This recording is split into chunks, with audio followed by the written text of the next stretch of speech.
kulla yaumin huwa fi sya'an, ya.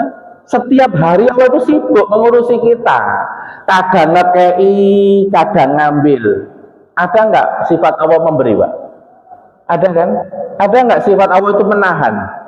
Ada. Sampai dijadikan doa habis sholat itu. Allahumma la mani'a lima a'toita wala mu'tiya lima mana'ta. Ini Allah itu wis nahan. Awak muga sidoleh. Itu meskipun wis kurang 2 jam itu wis sate tanda tangan proyek ngono ana gak sidoyo nggih Pak. Pernah terjadi to mboten ngoten niku? Pernah.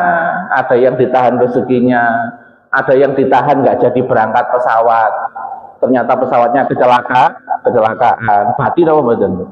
Yo bati selamat awakmu, mlebu pesawat ya melu mati ya. Nggih Pak nggih. Ya.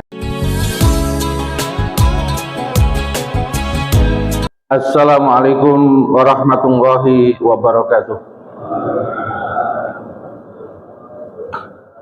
Alhamdulillahilladzi nahmaduhu wa nasta'inuhu wa nastaghfiruh wa na'udzu billahi min syururi anfusina wa min sayyiati a'malina may yahdihillahu fala mudhillalah wa may yudlilhu fala hadiyalah. Asyhadu an la ilaha illallah wahdahu la syarikalah wa asyhadu anna Muhammadan abduhu wa rasuluhu la nabiyya ba'dah. Allahumma shalli wa sallim ala sayyidina Muhammadin miftahki babi rahmatillah adada ma fi ilmillah salatan wa salaman daimaini bidawami mulkillah wa la alihi wa sahbihi wa mawalah wa la hawla wa la quwata illa billah. Subhanaka la ilma lana illa ma 'allamtana innaka antal alimul hakim. Allahumma alimna ma yanfa'una wa anfa'na bima 'allamtana wa zidna ilman wa fahman wa amalan shalihan maqbulan. Allahumma arinal haqqa haqqan warzuqna ittiba'a wa arinal batila batilan warzuqna istinaba wa ja'alna wa iyyakum min ibadikas sholihin walhamdulillahi rabbil alamin. Amma ba'd. Bapak Ibu yang dirahmati Allah Subhanahu wa taala, syukur alhamdulillah pagi hari ini saya dan panjenengan semua masih diparingi nikmat sehat, nikmat lapang, lebih-lebih lagi nikmat iman, sehingga tetap bisa sholat subuh berjamaah dan dilanjutkan majelis ilmu. Moga-moga seluruh amal soleh kita pagi hari ini diterima oleh Allah Subhanahu wa taala. Yang kedua, para jamaah sekalian, materi kita pada pagi hari ini adalah menemukan hikmah di balik masalah. Kenapa kok perlu dibahas tentang menemukan hikmah di balik masalah? Ini salah satunya diungkapkan oleh ulama besar Imam Ibnu Athaillah As-Sakandari di dalam kitab Al-Hikam. Beliau menyatakan innama yu'limuka fil man'i li adami fahmika anil lafi. Yang membuat kamu itu sakit hati, hatimu gak enak terus ketika ada musibah karena kamu gak paham maksud Allah di balik musibah itu. Karena sering kita nggak ngerti maksudnya Allah, kenapa kita ini kok dikasih masalah ini dan masalah itu. Isine gremeng ae. Kata nggih Pak nggih. Wong kedek masalah isine gremeng nggih. Nah, soale lali karo Gusti Allah. Di dalam surat Al-Ma'arij dikatakan innal insana khuliqa halu'a idza massahu sarru jazua wa idza massahul khairu manu'a illal musallin. Kecuali orang sing nyambung karo Gusti Allah, orang sing nyampe atine nang Gusti Allah, ngerti paham maksudnya Gusti Allah ngekei masalah. Sekarang saya tanya para jamaah sekalian, masalah hidup niku pasti datang napa mboten? Pasti, karena sudah kita bahas sebelumnya, masalah itu sunatullah. Koyok bengi karo awan. Bengi iku musibah, awan iku nikmat. Mesti hitam putih, Pak. Kono hitam tok, putih tok, mboten wonten. Tendonya iku mesti loro.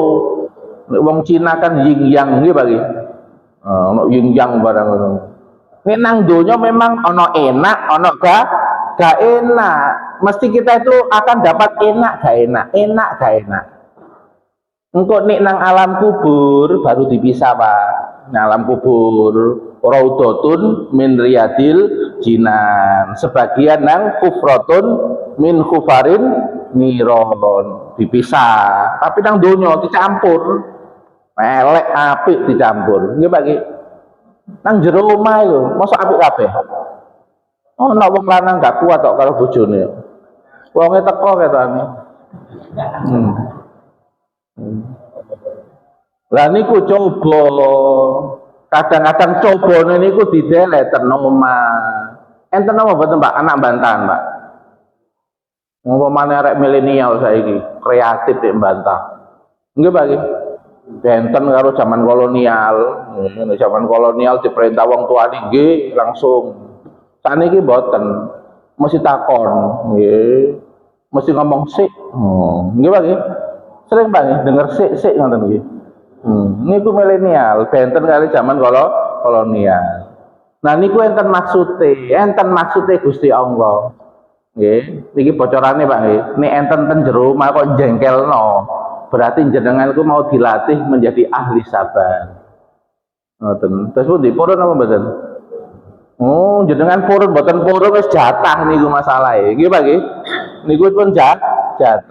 Surat Al-Furqan ayat 20. Wa ja'alna ba'dakum li ba'din fitnatan atasbirun.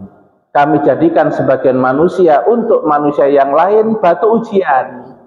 Atasbirun kalau terjemahan tekstualnya, maukah kamu latihan sabar? Ini tekstualnya. Tapi kalau dalam tafsirnya ini isim istifham, kata tanya tapi maknanya perintah, bersabarlah. Itu. Maksudnya apa? Wis tak dadakno sunatullah. Mene ana menungso sing nyoba. Nggih Pak nggih. Mesti ana Pak menungso sing nyoba, mbok ngecewakan, mbok jengkelno, mbok enggak ngerti balas budi, itu nggih, mboten ngerti balas budi. Jane arep-arep dhek terima kasih tapi gak gelem terima kasih. Nggih Pak nggih. Wong ten buwuane wonten kok Pak. Kene buwu nang omahe dhek 200.000. Dhek mek bales to 50.000. Padahal kita ngarep-ngarep piro Pak balesane? 200 minimal, nggih Pak nggih.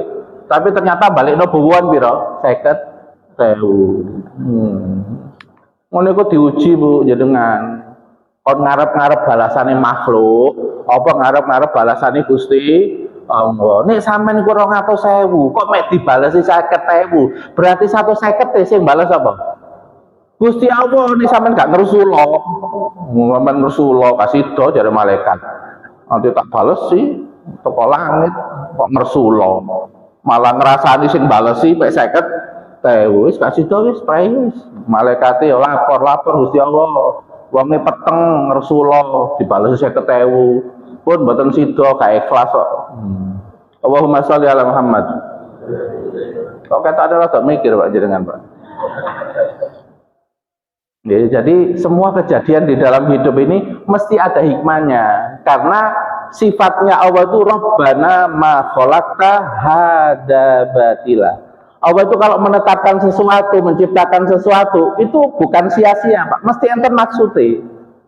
Ya. Nah yang bisa paham maksudnya itu adalah ini di dalam kitab Al-Hikam.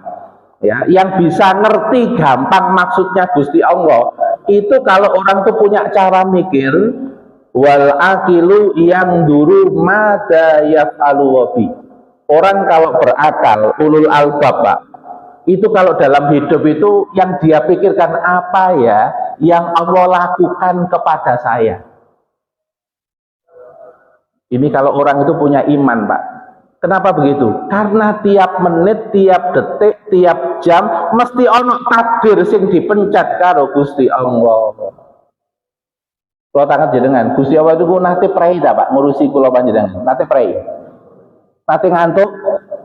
Mboten, kula yaumin huwa fi sya'an, ya. Setiap hari Allah itu sibuk mengurusi kita. Kadang ngekei, kadang ngambil. Ada enggak sifat Allah memberi Pak? Ada kan? Ada nggak sifat Allah itu menahan? Ada, sampai dijadikan doa habis sholat itu.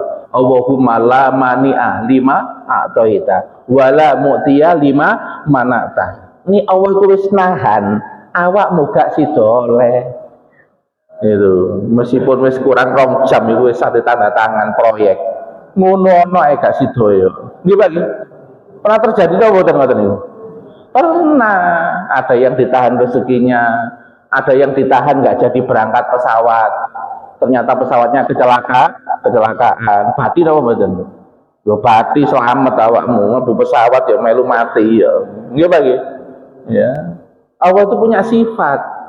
Kadang memberi, kadang mengambil. Nek diambil, awakmu kudu iling. Inna lillahi wa inna ilaihi rajiun. Kabeh iki milike Gusti Allah, awakmu mek dititipi. Nggih Pak nggih. Makanya diajari doa. Kalau kehilangan ditambah doa, Allahumma jurni fi musibati wakhluf li khairan minha. Ya Allah, beri pahala dari sabar saya dengan musibah kehilangan ini. Wakhluf li khairan minha. Ya Allah, ganti Allah dengan yang lebih baik. Makanya sing lanang-lanang ku nek ditinggal bojone mati, dongane niku. Kok mesem Pak jenengan? Masya Allah, okay. Jadi semua itu diajari Pak sama Allah Subhanahu Wa Taala.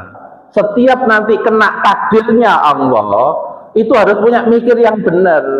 Oh Allah karep apa yo? Aku dikei ngene iki. Allah itu karep apa? Tapi rata-rata manusia, rata-rata karepe Gusti Allah, napa karepe? Karepe dhewe. Rata-rata karepe dhewe. Mangkane akeh sing munting. Nggih Pak. Padahal dalam riwayat itu disebutkan begini, aku duwe kehendak, awakmu duwe kehendak.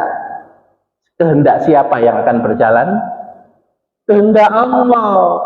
Kalau kamu memenuhi kehendakku, gelem memenuhi, nerima sik, engkau tak penuhi kehendakmu, lho Pak. Jadi Gusti Allah niku cuma nunggu sopan santun jenengan, adab jenengan, dikai gak enak niku saking sinten? Saking Gusti Allah. Musibah juga berasal dari Allah, nikmat juga berasal dari Allah. Enak gak enak teko Gusti Allah. Nah, sekarang pertanyaannya para jamaah sekalian, Allah Subhanahu Wa Taala itu kalau menetapkan sesuatu baik apa buruk sih? Baik. Ya, niki saya bacakan riwayatnya gini nih.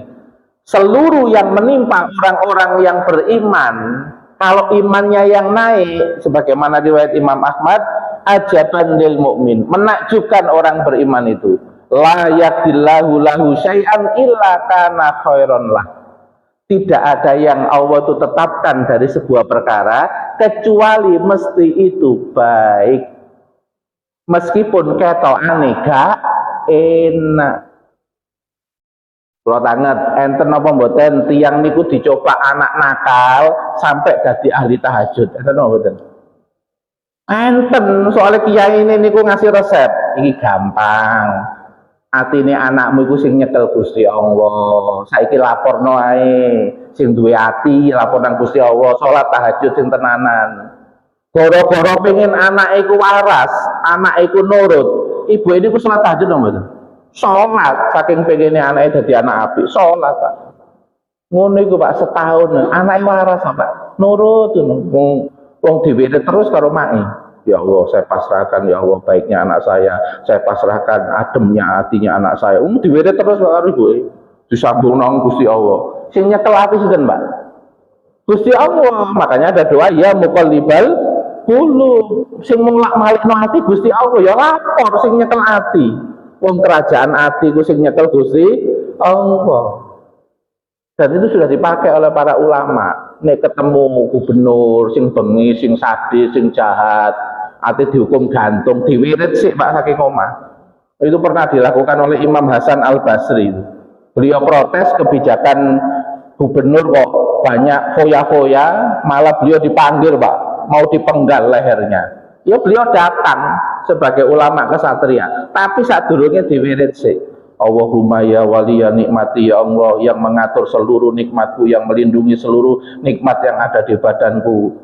Wa muladi inda kurbati, engkau adalah sandaranku ketika saya susah ya Allah. Allahumma ja'al nukmatahu, jadikanlah marahnya gubernur itu bardan wa salaman, adem, marai dan menyelamatkan. Jadi lengkap Pak doanya Pak, bukan dingin toh, nek dingin tapi gak selamat ya, dia tetap menghukum tapi dengan senyum. No. Jadi tetap wasalaman, bardan wa salaman, kama ja'altan nar bardan wa salaman ala Ibrahim. Itu yang diulang-ulang Pak wiritane Pak. Itu masuk ke dalam istana, padahal mah bengi wis rapat karo komandan-komandane. Mlebu istana cekel langsung digorok. Ora kok malah mlebu istana, delok gubernurnya malah silakan duduk saya. Malah diajak ngobrol, takon fikih. Coba bayangkan. Loh wis jedang ya lagi, wis mulai berubah. Delok wajah saya wis berwibawa ya langsung berubah, Pak. Dak sida hukum malah tanya jawab. Sing bingung sapa? Mana buahe lapo bengi rapat-rapat ora tanya jawab. Kan kono isi nang rapat wingi acara tanya jawab. Gak sesuai jadwal ya apa gubernur ini? Rapat kok gak cocok. Sampai pengawal ambil minyak wangi, berikan kepada ini. Ini adalah syekhul ulama ini. Ini syekhnya ulama ini. Itu. Sampai diantar keluar istana Pak. Selamat mboten? Selamat. Iki kerajaannya Gusti Allah, bukan kerajaannya Amerika, bukan kerajaannya Cina, bukan kerajaannya sopo. Kul a'udzu birabbin nas malikin nas. Rajane menungso itu Gusti Allah. Niki masalah tauhid apa betul? Tauhid Pak.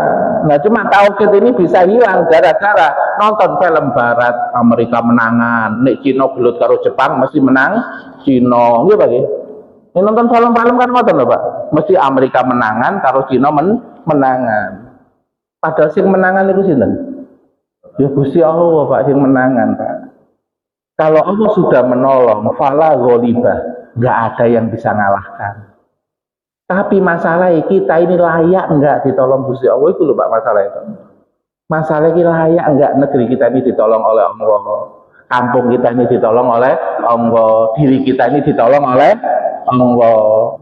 Dan Allah sudah ngasih bocoran kok Pak De. Siapa yang ditolong oleh Allah? Innallaha ma'al mu'minin. Allah menolong orang yang punya iman, yang yakinnya lebih besar kepada Allah daripada kepada keadaan. Nah, punten Pak. Pas pandemi, tiang-tiang ngomong rezeki seret napa mboten? Rata-rata ngomong rezeki seret napa mboten? Nah, niku terpengaruh keadaan. Padahal ketika pandemi Allah bisa nggak ia bersutur rizqa lima yasa? Bisa. Ada kalimat mayyasha, siapa yang dikehendaki. Siapa yang dikehendaki? Yang dikehendaki yang berhusnudzon kepada Allah. Meskipun kabeh ngomong seret, aku yakin ketoknya aku oleh jatah gitu kok Gusti Allah. Kira-kira ini atine dijogo, tetap oleh napa betul? Oleh Pak. Pokoknya dia damai loh Pak ya. Bukan bimbang, bukan ragu. Karena riwayatnya ana inda dzanni abdi bi. Aku tergantung persangkaan hambaku. Indonna khairan, kalau kamu tetap menyangka baik kepada aku, akan tak ubah keadaan itu. Tapi kan dites Pak karena Gusti Allah sampai level kritis ini Pak. Seperti Bunda Hajar sampai level kritis, kentean air susu, anak nangis berak-berak ini Pak. Sampai lari ke sofa dan Marwah. Lari ini bukan 1 kali 2 kali Pak, 7 putaran sofa dan Marwah. Tapi akhirnya dapat apa mboten Pak?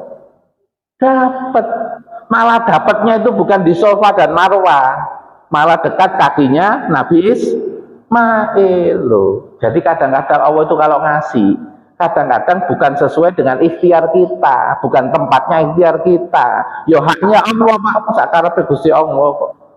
Pokoknya ikhtiarmu nang kono oleh nang kene kan sakarepku, iki kan kerajaanku, kok protes. Iya Pak iki. Kadang-kadang kene ku koyo sok-sok ngatur. Terus mari ngono bingung-bingung dhewe. Nggih Pak, atau napa mboten?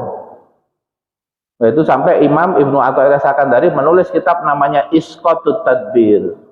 Isqatut Tadbir itu maksudnya apa? Ojo melu-melu ngatur. Aturan bagianmu ngono tok, Pak. Wis ikhtiar ngono, mari ngono wis kayak diatur malaikat bagian ngatur rezeki. Pokok ikhtiar, dievaluasi ikhtiare ngono ae. Kok salah meneh ikhtiar lagi. Itu. Ya padha karo wong main bulu tangkis lho, Pak. Ana bagian sing naruh angka, hitungan angka napa mboten? Enten to, Pak nggih? Lah pemain bulu tangkis aja melu ngatur-ngatur angka lho, kok 15 lho, kok 14. Ya boleh gak konsentrasi sampean permainannya, betul nggih? Lah niku lho. Karena kita ini punya bagian masing-masing. Ono bagian panitiane Gusti Allah, ono bagiannya kita. Nah, orang itu kalau bisa konsisten di bagiannya, Pak, hidupnya akan tenang dan damai.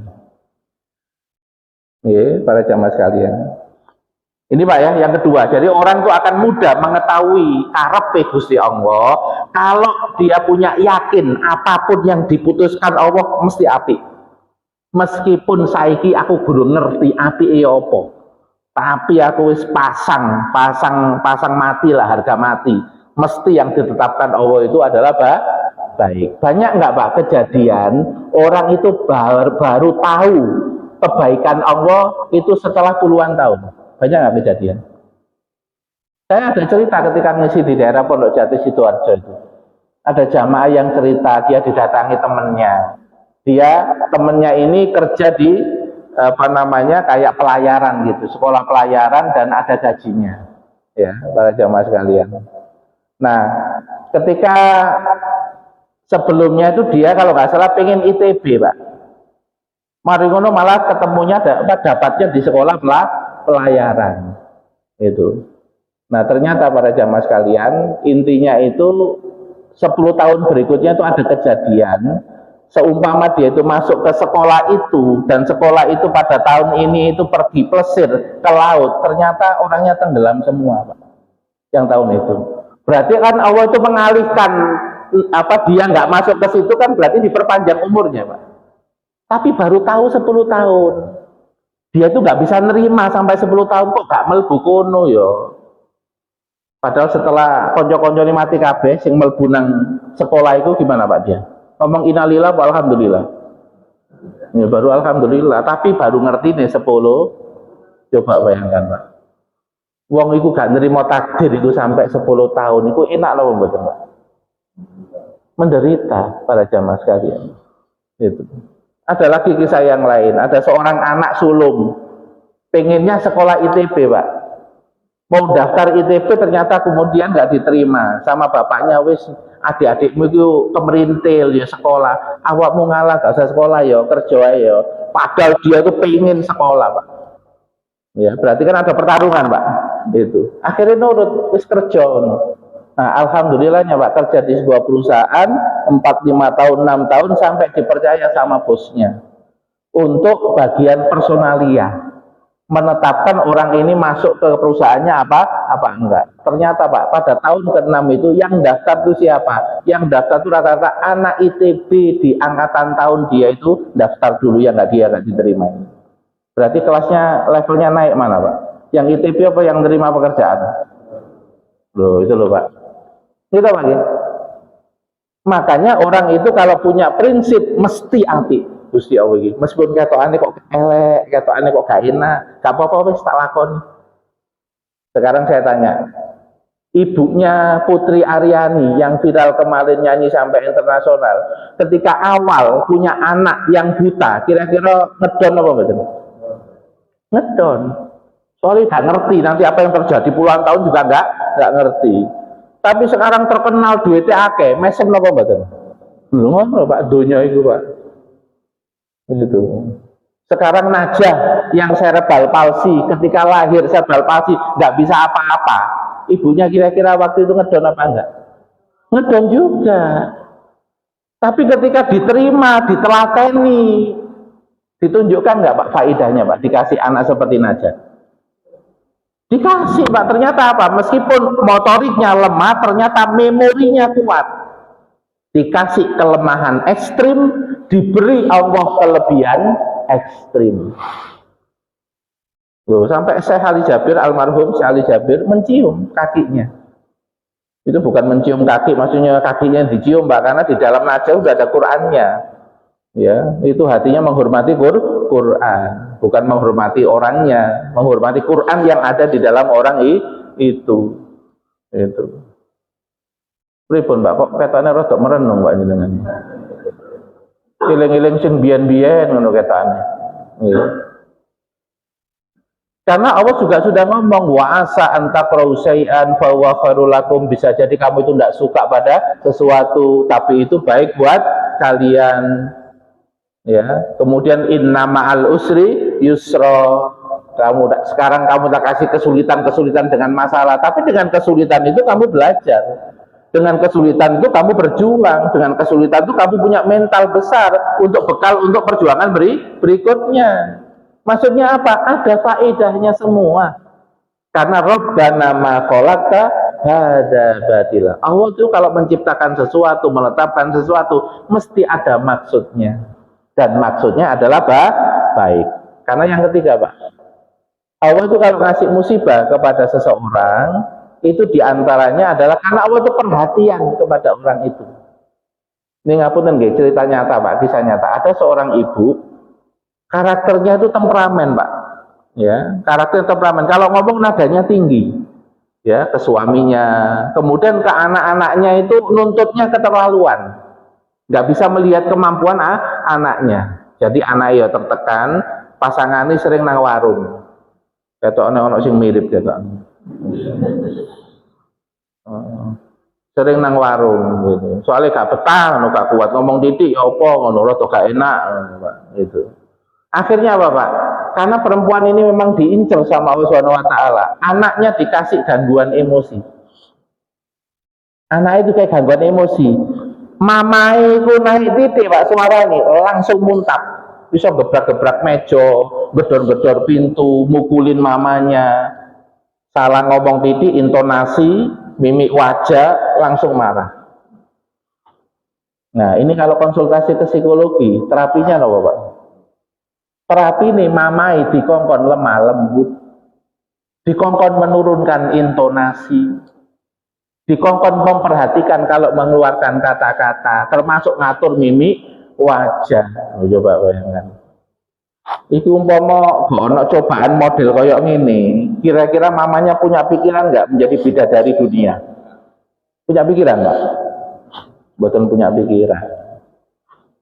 Tapi kalau Allah itu sudah menginginkan kebaikan bagi seorang hamba, maka Allah bisa mencoba orang itu sampai targetnya Allah terwujud. Ini nggak hanya sebulan 2 bulan Pak, hampir 2 tahun Pak.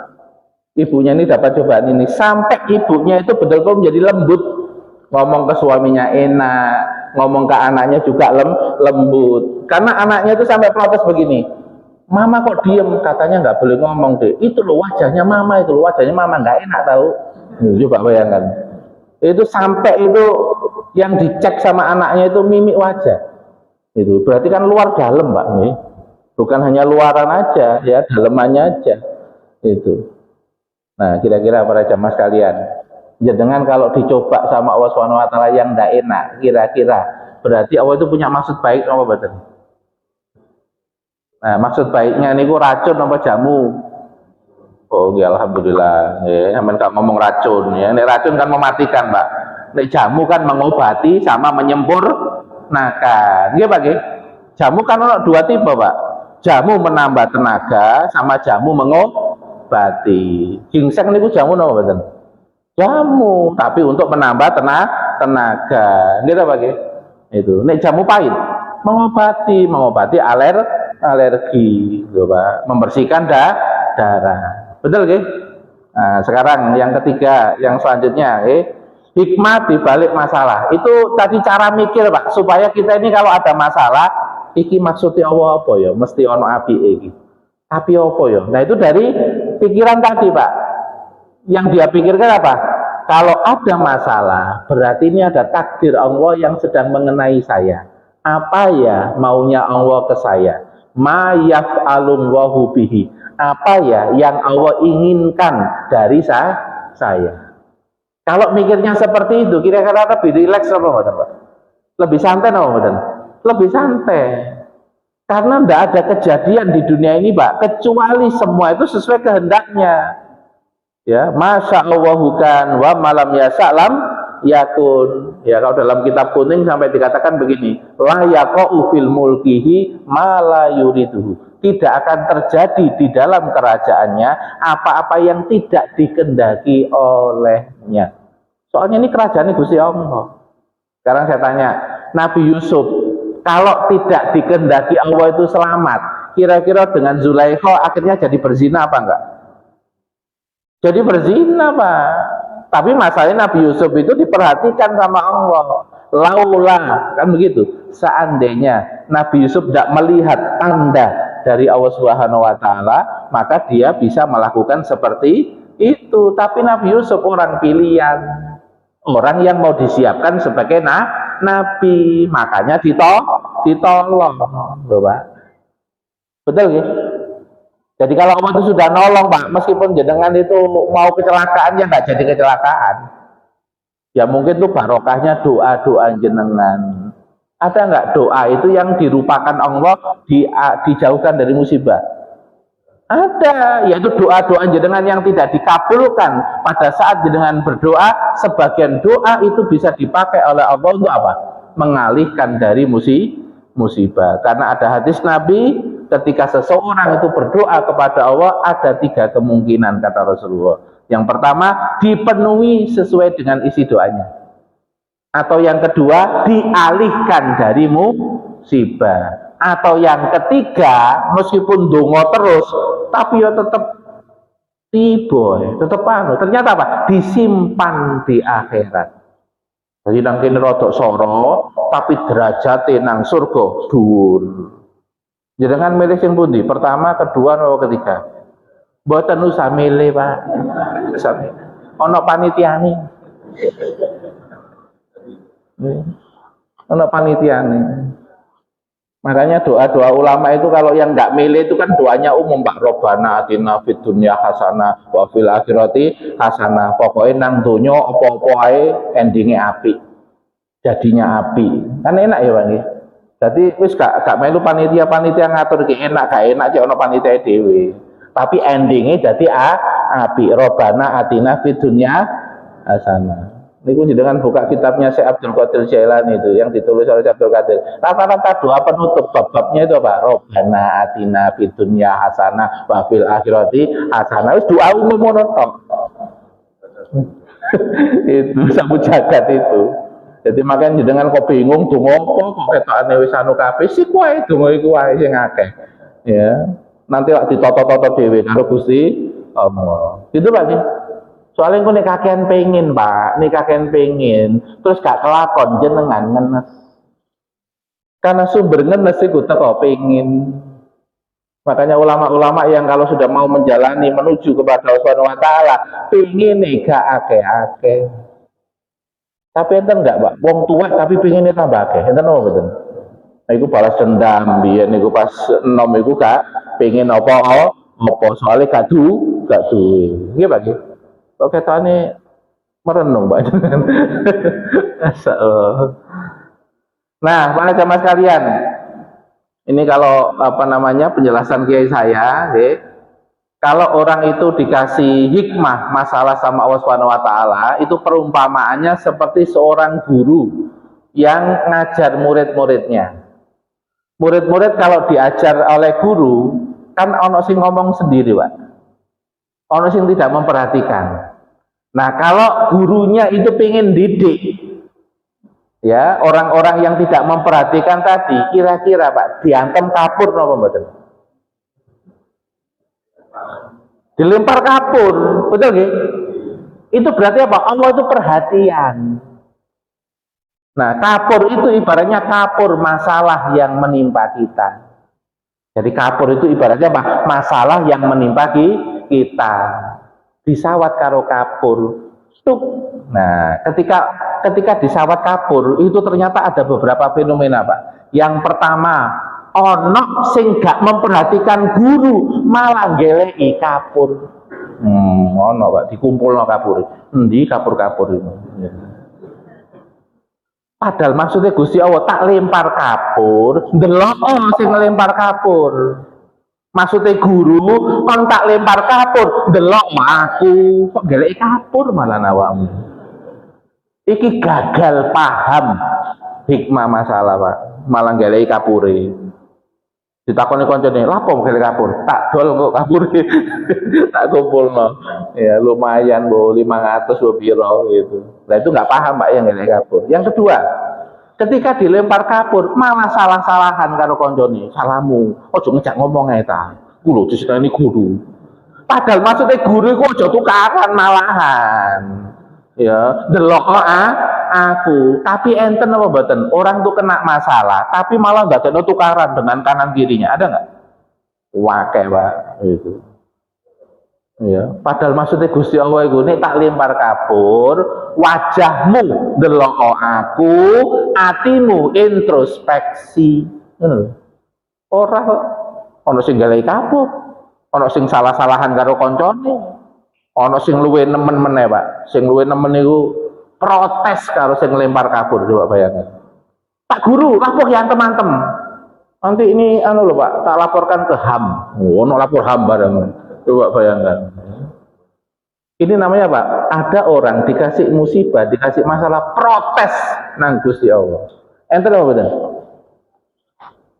Ini berarti lali kedudukan. Lali kedudukannya nang donya, awakmu iku sapa? Awakmu iku milike Gusti Allah. Kalau pemilik iku ngapak-ngapakno milike, boleh protes apa mboten? Ya ndak boleh protes Pak. Misalnya jenengan punya mainan ini Pak, milik jenengan sendiri, sampai kini sampai gini kan, terus kanan, lapo mainan kok digitu-gitu kan?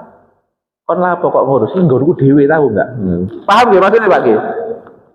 Nah itu di dalam Al-Quran Allah itu sampai mengingatkan dia Allah tidak boleh ditanya terhadap apa yang dia lakukan, tetapi mereka akan ditanya terhadap apa yang mereka lakukan, karena kita budaknya Gusti Allah Pak. Itu berarti kita punya protes ketokane sejajar Pak, kita karo Gusti Allah bisa protes, padahal posisi kita ini budak nopo sejajar sama Allah.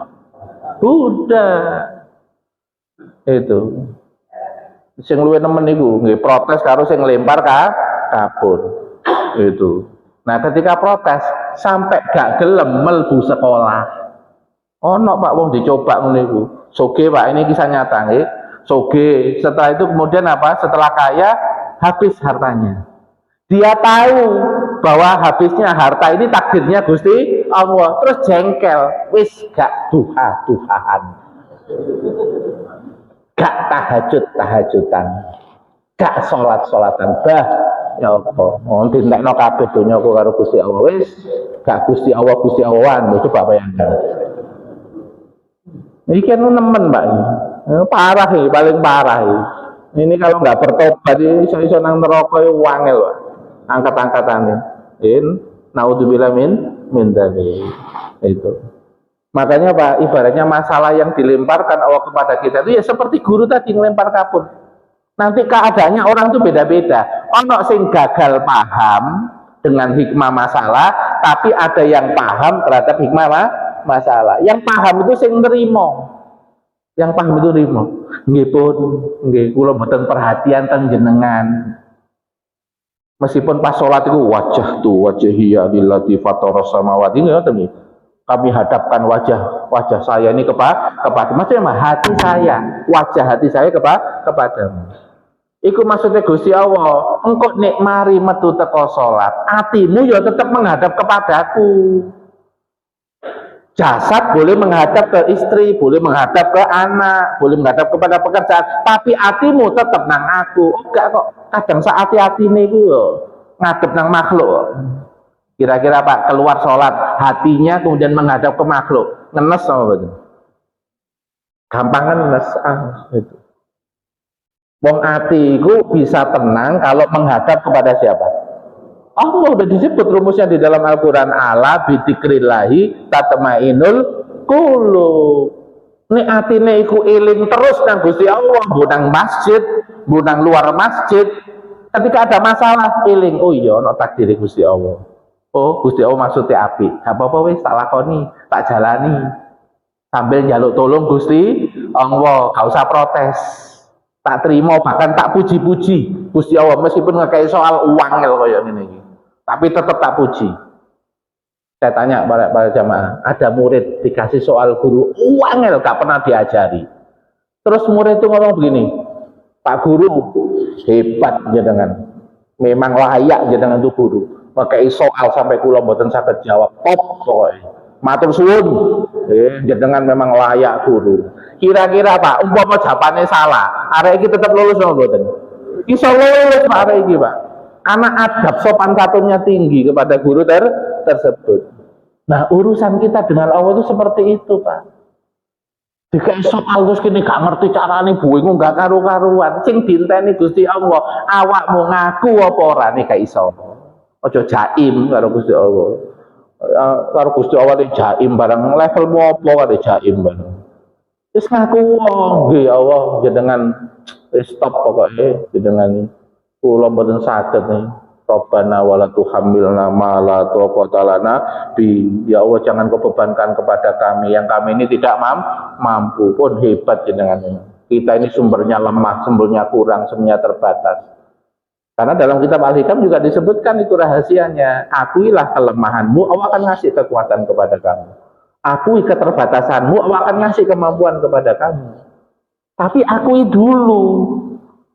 Allah tuh seneng sama orang tuh yang ngaku. Makanya kan Sayyidina Uwais Al-Qarni itu kan punya doa. Ana dhaifun wa anta qawiyyun faqawwini. Saya ini lemah ya Allah, Engkau yang maha kuat, kuatkan saya. Ana fakirun wa anta ghaniyun. Saya ini enggak punya apa-apa ya Allah, sedangkan Kau yang sumber kekayaan semuanya. A'tini, berikan kepada saya yang mencukupi kehidupan saya. Ini adab dalam berdoa, Pak. Ada pengakuan-pengakuan dulu. Ya. Karena kalau yang ngaku, mereka yang dibantu sama Allah. Tapi nek sing jaim, ya Gusti Allah gak noleh, Pak. Kula nggih jane iso ya Allah ngeten niki tapi ditulung nggih. Oh ngono niku ya jaim, donga kaya ngono iku. Ya.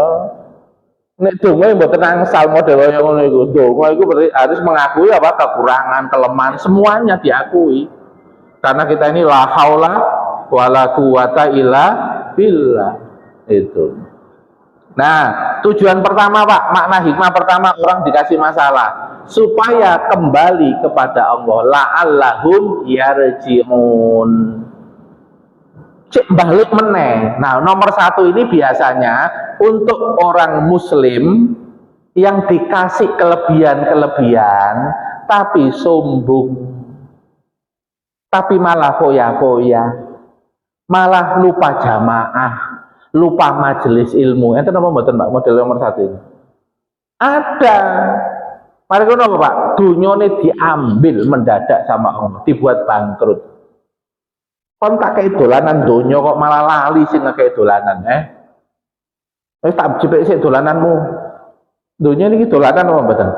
Dolanan Pak, main-main bisa naik turun, bisa hilang, bisa mendadak habis, betul nggak? Awal dalam waktu 5 menit Pak menghabiskan milik harta kita bisa nggak? Nah itu gelombang tsunami di Aceh itu. Iya toh? Rumah magrong-magrong kredit sampai 10 tahun. Mobil papat kredit sampai 10 tahun. Kena gelombang tsunami kintir kabeh. Loh, usaha 10 tahun diilangno Gusti Allah mek 5 menit. Betul Pak? Masih hebat sapa? Awakmu gak hebat. Awakmu mampu kalau tak izini. Nek gak tak izini gak iso. Maka nenek awakmu iku iso bersyukur, ngakui nek iku teko aku, tak tambah engko. Ojo gaya-gayahan. Aku sugih ngene ya aku gara-gara melu coaching bisnis. Nek gak melu coaching bisnis terus gak iso sugih koyo ngene. Enten Pak sing model ngono. Ada. Buaya. Nah, Korun kan begitu Korun. Saya dapat harta kekayaan ini kan dari ilmu saya, dari pengetahuan saya. Dia lupa kalau yang ngasih siapa? Allah. Tenggelam Pak. Itu. Wong harta itu miliknya Allah. Nah kalau harta miliknya Allah, terus kita dititipi harta, kok sok-sokan? Hartanya ini kok gak seneng Pak. Ya, hartanya itu gak seneng. Ada kisah nyata di daerah Jawa Tengah seorang dokter. Pasiennya umat ya Pak. Nek berobat itu rata-rata sembuh. Jadi banter rame gitu, dicoba Gusti Allah. Kenapa? Dia bukan ahli ibadah, malah nggak sholat ya. Nyembuhkan orang tapi malah nggak sholat. Bagaimana caranya Allah membuat dia itu sadar? Istrinya dibuat sakit, diobati sendiri nggak bisa, dibawa ke dokter dalam negeri nggak bisa, keluar negeri nggak bisa, sampai wafat. Kon iso nyembuhkan 10.000, ngobati 10.000 waras, bahkan sak dulur-dulure ana lara digawa nang awakmu, tapi tak kei loro istrimu, awakmu dhewe lho sing punya pengalaman ngobati 10.000, istrimu dhewe gak iso mbok obati sampai meninggal dunia. Baru sadar Pak, akhirnya menjadi orang yang beribadah kepada Allah, mengakui nek wingi sombong. Banyak nggak Pak kisah-kisah begitu? Banyak Pak, ragamnya Pak. Ada yang karena kepinteran, ada yang karena jabatan, ada yang karena harta. Nek memang disayang Gusti Allah Pak, diambil Pak itu semua. Supaya dia apa? Fafirru ilallah. Supaya lari kembali menghadap kepada Allah. Karena tugas kamu di dunia itu wa ma khalaqtul jinna wal insa illa liya'budun. Tugas utamamu dikirim ke pulau dunia itu untuk menghadap kepada Allah terus. Cuma tak kasih cobaan, perhiasan, warna-warni kehidupan, tapi ojo sampai lali. Dunia itu sarana, akhirat itu tujuan. Jangan sampai sarana melupakan tujuan. Ya itu kalau di kitabnya Imam Al-Ghazali digambarkan seperti orang yang naik kapal. Ya, ada yang di dek bawah, di dek 2, 3, 4, ya. Semakin naik dek ke atas semakin VIP. Itu. Nah, sedangkan mampir di sebuah pulau namanya Pulau Dunia, Pak, perjalanan kapal itu. Nah, nang donya itu kelap-kelip permata enggak karu-karuan. Nah, padahal dikasih tahu nanti jam sekian harus balik karena kapal ini harus berangkat menuju surga. Nek gak melu kapal ini ya berarti melu kapal neraka. Akhirnya ternyata Pak, yang orang kafir itu Pak, ndelok dunia itu sampai dangak-dangak. Wapi ngene rek. Sampai gak balik nang kapal. Itu. Tapi ada juga yang segera balik ke kapal karena tahu mek ngambil bekal secukupnya. Lalu dia naik di level yang keempat Pak. Oleh cepat, oleh kursi-kursi yang paling atas karena dia mengambil seperlunya. Tapi sih ngambil roto ake-ake ya roto carry Pak, kapal yang paling bawah. Maksudnya apa? Nanti orang derajat di surga itu sesuai dengan levelnya masing-masing. Nah yang kafir yo gak jadi dapat kapal, terus berangkat waktu ini wis entek kok. Yo kapal berikutnya yaitu kapal neraka. Paham gak Pak insyaallah ngaten iki? Ini sebagai gambaran Pak, ngiling-ngiling lah. Dunia ini mek sekedarannya sebagai apa? Tempat persinggahan. Nanti kita akan pulang menuju kehidupan yang sebenarnya. Yang kedua, ada maksud Allah ketika ngasih masalah itu memperbaiki kekurangan kita, memperbaiki keterbatasan kita. Misalnya Pak, kita ini sejak kecil dimanja, akhirnya kan tidak bisa punya kemandirian, tidak punya skill, tidak punya mental yang kuat. Nah itu akhirnya dikasih cobaan ketika dia berumah tangga. Untuk apa Pak dikasih cobaan dalam rumah tangga? Awakmu menentuai anak. Ini awakmu itu tidak punya skill mandiri, disiplin, tidak meningkatkan kualitas diri. Awakmu didelok anak. Memang wong tuamu ono salahe karena tidak melatih kamu menjadi orang yang punya skill hidup. Tapi ngono-ngono wong tuamu ya terbatas kemampuannya, gak usah nyalah-nyalahno. Saiki awakmu nanti punya tanggung jawab anak, ya berarti sekarang diperbaiki, loh Pak. Ada orang itu dikasih cobaan, tapi maksudnya apa? Perbaikono kekuranganmu, perbaikono keterbatasanmu. Ada orang itu temperamen Pak, dikasih pasangan yang jengkel, no. Dikasih anak sing jengkel, no. Itu maksudnya apa Pak? Selesaikan temperamenmu. Nek temperamenmu gak mbok selesaikan, tak kei cobaan istri yang jengkel no, anak yang jengkel no, awakmu suwe-suwe loro, bisa kena stroke, bisa kena jantung barang itu. Tapi nek awakmu segera paham, awakmu latihan menahan diri, latihan mengendalikan diri, ndak harus sesuai tuntutan kamu. Berarti dikai jatah. Ono pasangan, ono anak sing angel tenan tuturane. Gak sesuai dengan karepmu. Kira-kira nomor 2 ini ada nggak Pak di sekitar kita, kehidupan kita? Untuk memperbaiki kualitas diri, ya. Ampun para jamaah sekalian, sering nggak dikecewakan sama orang Pak? Dikecewakan sama orang, misalnya ngasih PHP, tapi ternyata enggak, ya. Itu maksudnya apa? Jenengan dilatih menjadi ahli ridho, supaya mudah nerima, dilatih ahli ridho. Jadi orang tuh kalau cobaannya itu kekecewaan, itu tandanya berarti dia dilatih untuk menjadi ahli ridho. Ada nggak Pak orang itu yang dikasih cobaan cemas, resah, dan panik? Ada Pak? Yoko anakku itu meni masa depan nih, kok loro-loro ini. Sekolah yo nilainya papat limo gitu. Wis loro-loro nilai papat limo, iki masa depan yo. Kok ada nggak yang begitu Pak? Dikasih jawaban begitu. Itu namanya mau dijadikan ahli tawakal. Latihan pasrah nang Gusti Allah. Tak treatment, tak didik semampuku, tak pasrahno sing ngatur kabeh Gusti Allah. Sekarang saya tanya, ada nggak anak itu nilai akademiknya jelek, tapi malah jadi pengusaha di masa yang akan datang? Banyak Pak, pertemuan alumni, rata-rata yang jadi pengusaha itu diantaranya apa? Yang pas ngambil rapot itu tukang becak, gak wong tuane malah. Ini cerita teman kula di Lamongan ini. Jadi dia ngambil rapot itu malah tukang becak, soalnya ngerti nih nilainya elek, nih wong tuane langsung murang-muring, tukang becak Pak itu. Tapi saya ingin jadi pengusaha. Iku kreatif soalnya apa? Ya aku sampai kreatif manggil tukang becak barang ini. Jika ketahuan orang tua. Nah kreatifnya di masa depan dipakai untuk membaca peluang-peluang bisnis. Ngono Pak. Jadi jangan pakem bahwa yang kaya itu mesti pegawai negeri, yang nggak mesti Pak. Itu rezeki itu bisa dibuka bagi sak karepe Gusti Allah.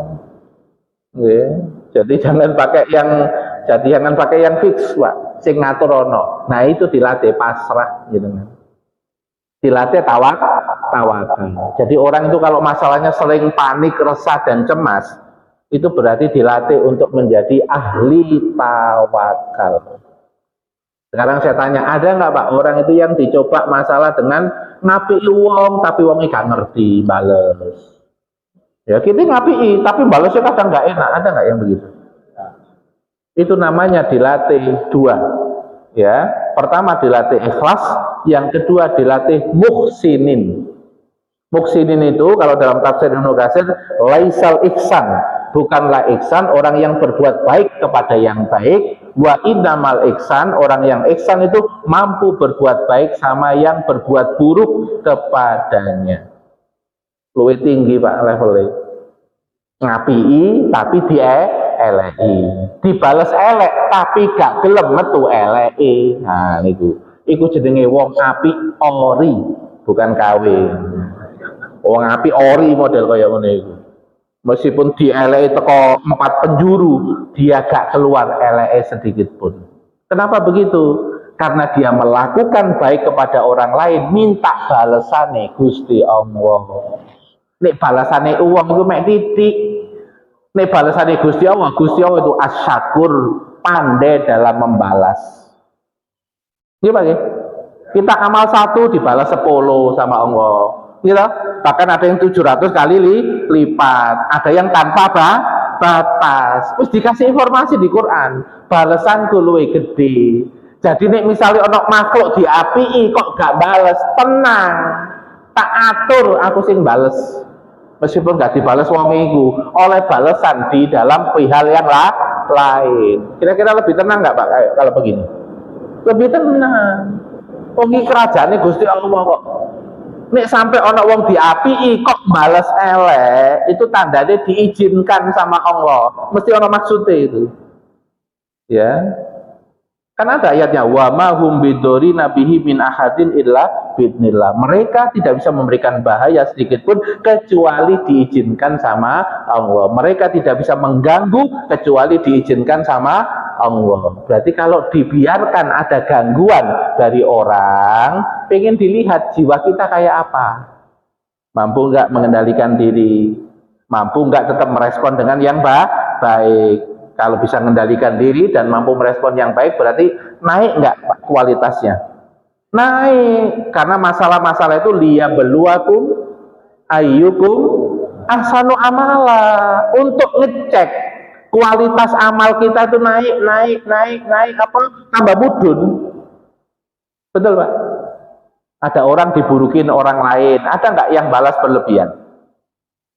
Kono meso siji, kini balas meso telu, enten apa betul? Enten, ya. Kono kan ngeleki siji, tapi kini balasi telu. Berarti level paling rendah Pak, balasi kenemenen, balas berlebihan. Kono ngelokno pisan, kini balas pisan, ada nggak yang begitu? Ada, seimbang lah Pak. Kono meso siji, kini balas meso siji, seimbang, nol, ya netral, ya. Ada nggak yang naik level, dibalesi siji, kita menahan diri, nggak bales. Soalnya paham, kok tak bales sih gak mari-mari. Iso dadi aksi reaksi gak mari-mari, jadi reaksi berantai malah nih. Wis menengahin. Orang yang diam menahan diri dapat pahala apa enggak? Dapat. Dia dipukulin, tapi dia menahan. Gimana dipukulin? Kita nggak sakit, caranya gimana? Pas ada omongan orang, kita buat mekanisme defense dalam diri. Kumat. Kumat nih, kumat kan kita akhirnya apa? Relax. Oh iya lagi kumat, oh iya Kamis malam Jumat, ya wis gak apa-apa kumat.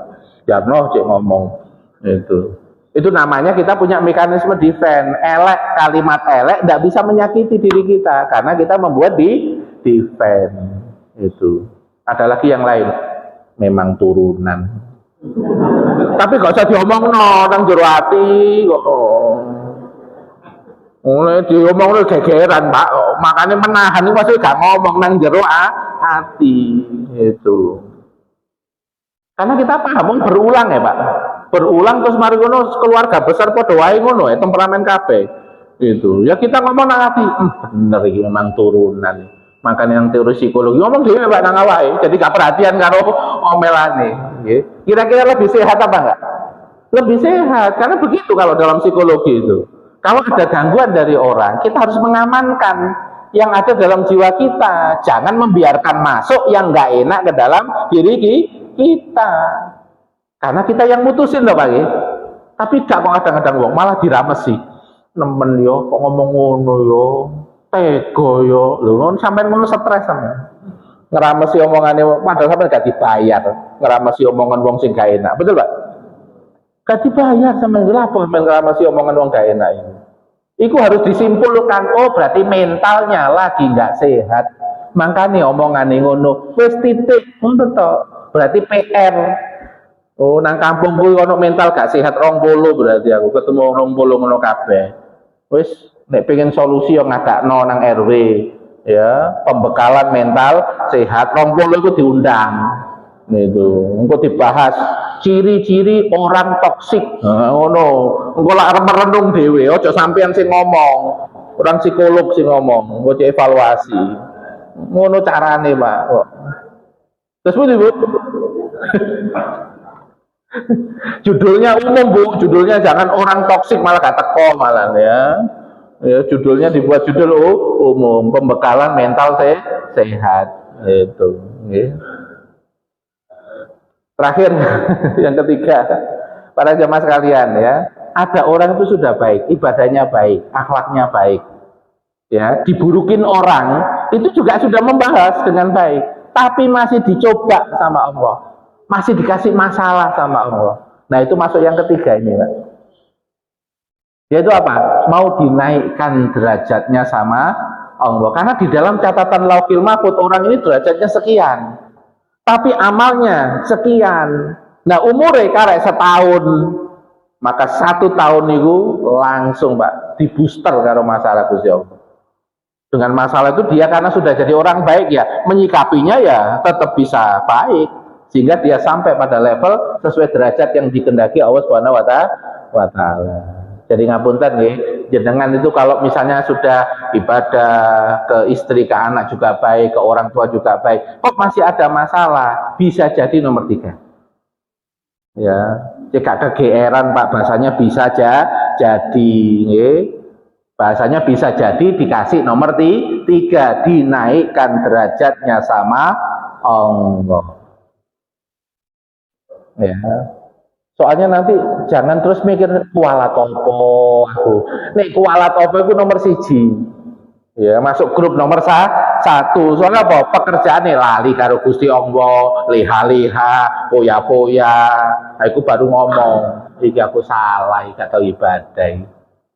Iki dunyane diambil kabeh, sing akeh donya per anu iki orang muring ketane nang aku. Ya wis balik-balik wis nang masjid jamaah. Tapi ya wis kere, akhirnya jamaah.